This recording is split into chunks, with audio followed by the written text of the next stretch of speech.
Welcome back, NFL fans. Today we'll do a video of Overreaction Monday here for the NFL, week number 7, going into week number 8. I picked 3 storylines. Could have done more, but I decided to go with 3. The first one's going to be, are the Bengals Super Bowl contenders coming off that big win against the Ravens, now the first place team in the AFC North. Number 2 is going to be, are the Kansas City Chiefs playoff hopes pretty much close to over? I'll give my opinion on that.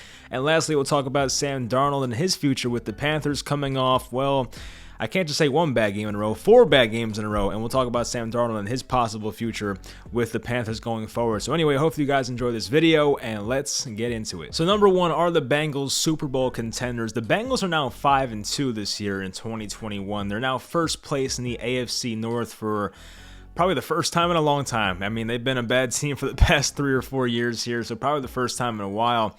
They just usurped the Ravens. They're now in first place. They just beat the Ravens 41-17. Well, today, yesterday, whenever you're watching this video, they beat them badly. So Joe Burrow, when healthy, in my opinion, is a franchise quarterback. I think we've seen enough now by this point where it's pretty much a known thing that Joe Burrow is a franchise quarterback. And I'll give the Bengals credit. They put a good enough team around him, signing Riley Reef and, of course, drafting his former teammate in college, Jamar Chase, and giving him other good receivers like Tyler Boyd and T. Higgins, and even C.J. Uzomah is coming out of nowhere and being a good tight end for that team. So they put enough around him. Their left tackle, Jonah Williams, has played well so far in his short career so far.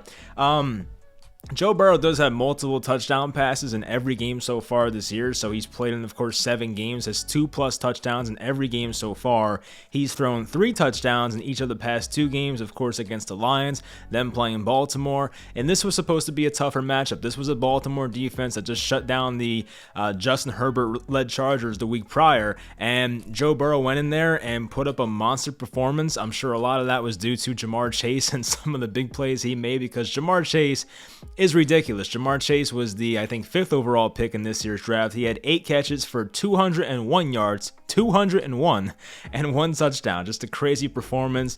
He caught a slant against Marlon Humphrey, one of the better cornerbacks in football. He had about 3 broken tackles and ran the ball like 80 more yards for a touchdown. So a crazy performance for the rookie there, off to a tremendous start. Now, I could sit here and talk about the Bengals offense all day. You definitely could do that.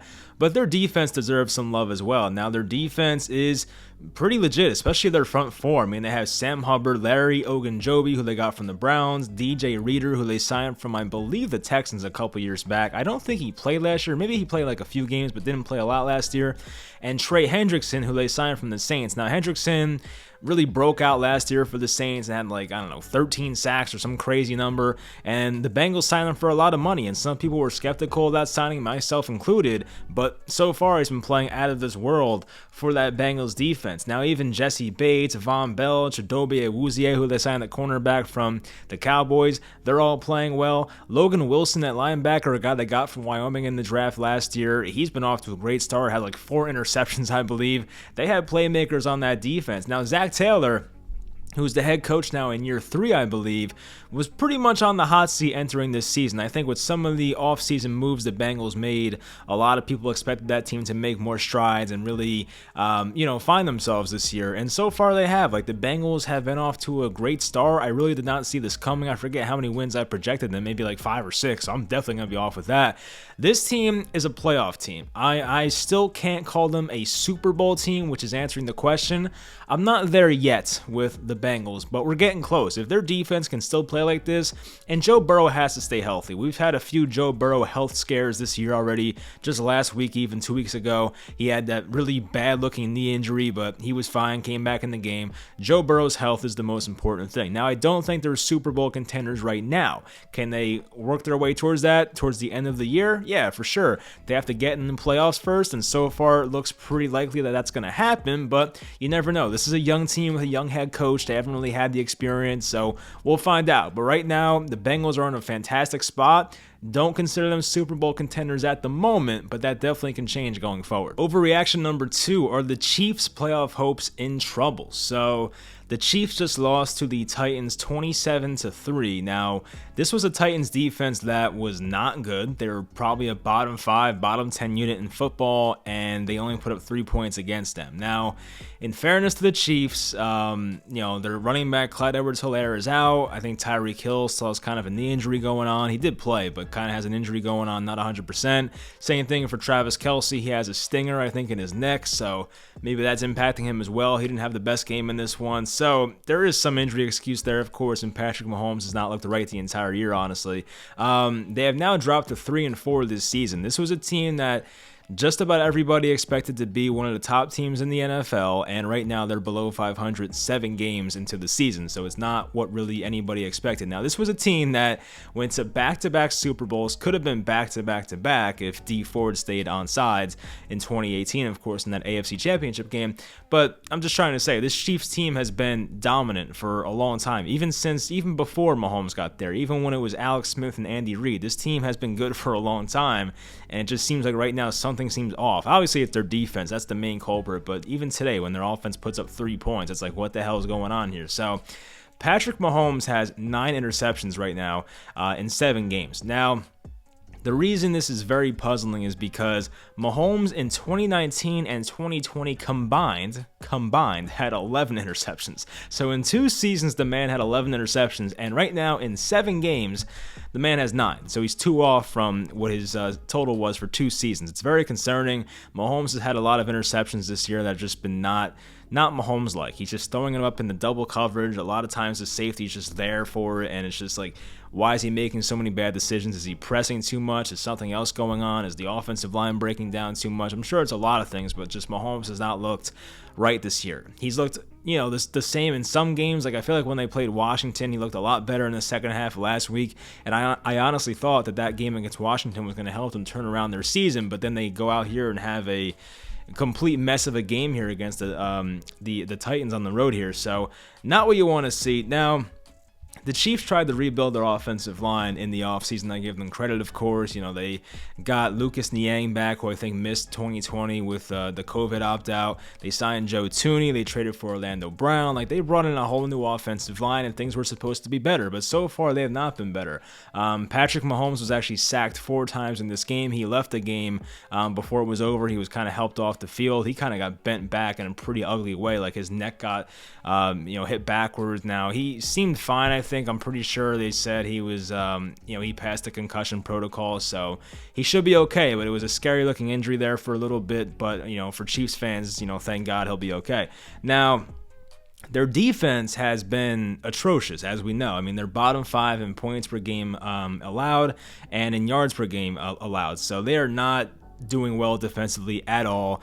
Their defensive coordinator, Steve Spagnuolo, has definitely coached in some big games. Of course, even going back to his time with my Giants, he was in a couple Super Bowls with them, or 1 Super Bowl with them, and then came back with the Giants for another stint. But then he went to KC, has been in a bunch of big games with them, and he's known for being an aggressive guy. But I feel like a lot of it is more of a talent issue. I feel like the Chiefs have a big talent issue on defense, and when you have to pay Patrick Mahomes all the money in the world, and Travis Kelce has a big contract, and Tyreek Hill has a big contract, it's like, you're eventually going to run out of money. Like, Chris Jones is being paid a lot of money too. Tyrann Mathieu, I'm sure, makes a lot of money. Like, there's only so many guys you can fit into a salary cap. That's why you have to draft well. And I feel like the Chiefs, they found some guys. L'Jarius Sneed, for instance, is one guy they found in the secondary. That's a really good value. But at the end of the day, if you're not drafting very well, it's going to hurt you, because you're paying a lot of your good players and your core players, but the depth pieces, which are most of the guys on rookie contracts and guys that are on contracts that are underpaid, are not producing for the Chiefs right now. So I will say that. Now, outside of Chris Jones and Tyrann Mathieu, this defense kind of sucks. I have to be honest. They're not that good. I like Willie Gay. I think he had a big play today. He may have had an interception or a fumble recovery, but Willie Gay is a guy I like. The linebacker was drafted, I think, 2 years ago. But, he barely has played this year. I think he's played in 2 games or something. So, that's not really a guy that's like a for sure future piece of this team. Hopefully he is, but we'll see. Now, they are tied for last place, as I mentioned, and Las Vegas right now is 5-2 in their division, and the Los Angeles Chargers are 4-2 in their division. So they are trailing those teams here, and they already lost a game to the Chargers, I believe. So That's not what you want to see. Not in a good position there. Now, they get a banged-up Giants team at home on Monday night next week, so if the Chiefs were ever going to bounce back, it should be a good opportunity for them. Now, as a Giants fan, do I hope Mahomes takes the week off next week? Absolutely, but I would think right now he's probably going to play, and I do wish that the Chiefs won this week, because as a Giants fan, getting a pissed-off Chiefs team coming into to next week, on a primetime Monday night home game, it's not going to be good probably. So I'm a little concerned about that one. Well, very concerned, I should say. But I would think the Chiefs probably should bounce back in that game and probably should get the win. Hopefully the Giants pull off a miracle. But the Chiefs do get a pretty favorable matchup next week. Now, I'm not out on the Chiefs yet. I do think they still make the playoffs. It's a wild card team as we sit here in week number 7 going to week number 8.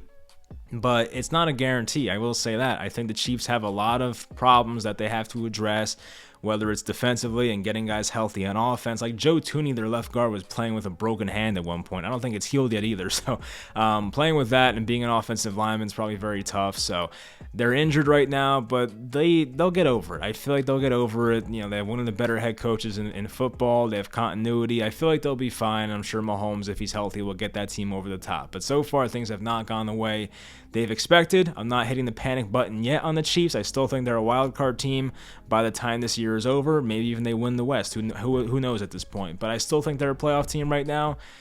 Things have to change, but I'm not out on them just yet. And number 3 is Sam Darnold's Carolina Panthers future in Jeopardy. So quickly, I'm going to answer that question.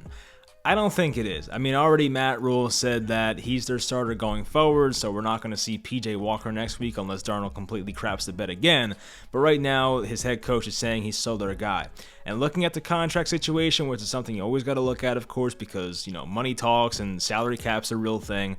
Sam Darnold's 5th-year option, because, when you're a first-round pick, you have a 5th-year option. When the Panthers traded for Sam Darnold, they picked that up right away. So they picked up his 5th-year option. Now, he is an $18.8 million cap hit for the Panthers next year.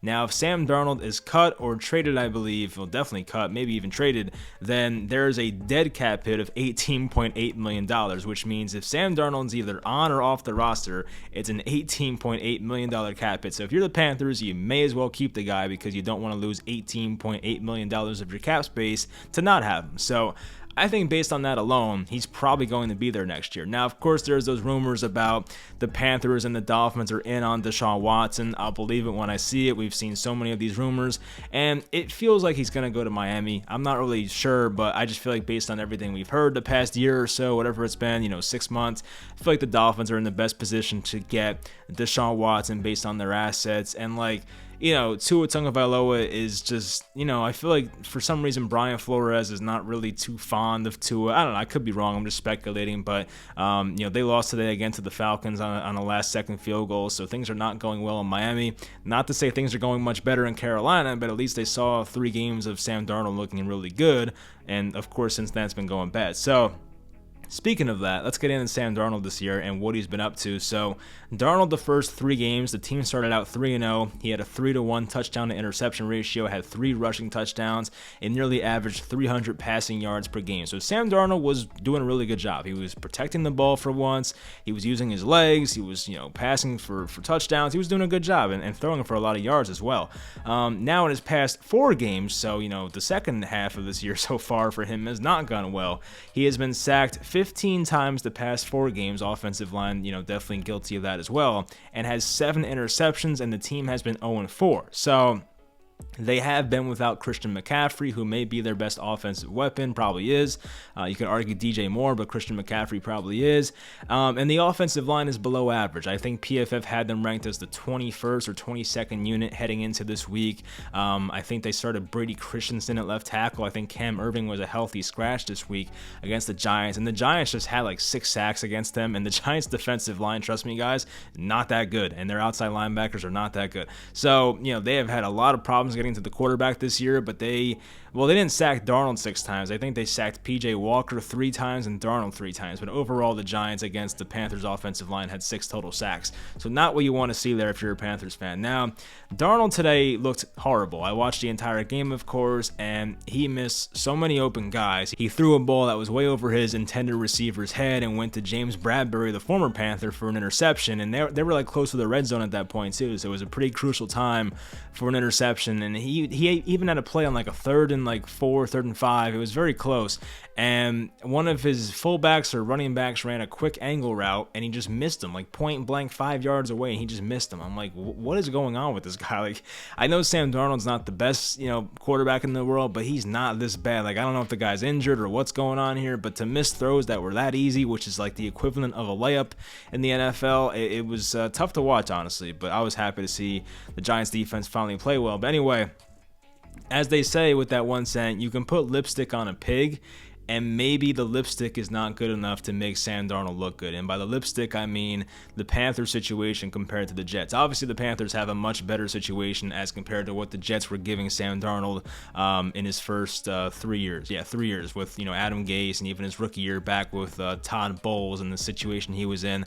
This has been a much better situation for Sam Darnold. But sometimes maybe the quarterback is the problem. Like, we think about these young quarterbacks and say, well, if you put this guy in a better situation, he'll be fine, he'll be good. But maybe Sam Darnold's not that way. The first 3 games, it was looking like it, but now the next 4 games and 7 games in total, we're like, maybe Sam Darnold is part of the problem. Like, maybe he's not that good.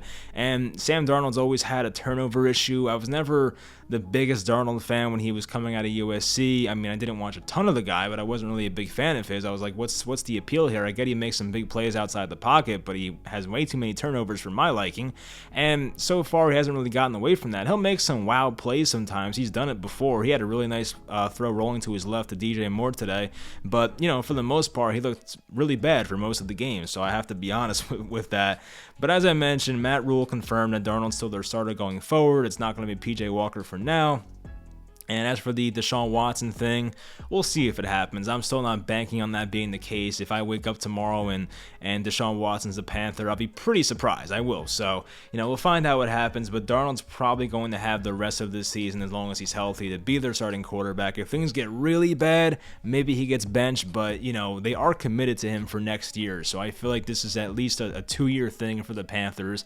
And, when you give up a 2, a 4, and a 6 to trade for Sam Darnold and pick up his 50-year option, you're making a 2-year commitment. So we'll find out. I think Sam Darnold still has time on his side.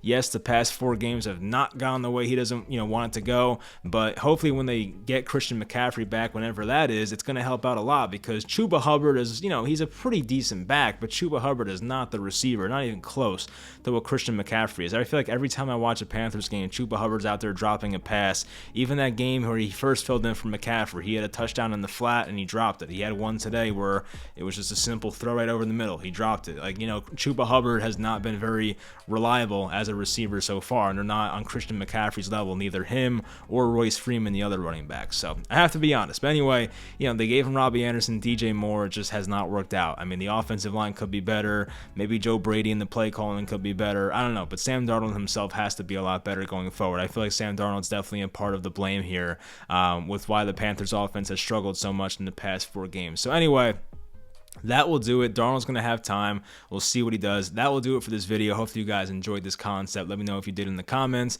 and I'll talk to you guys next time.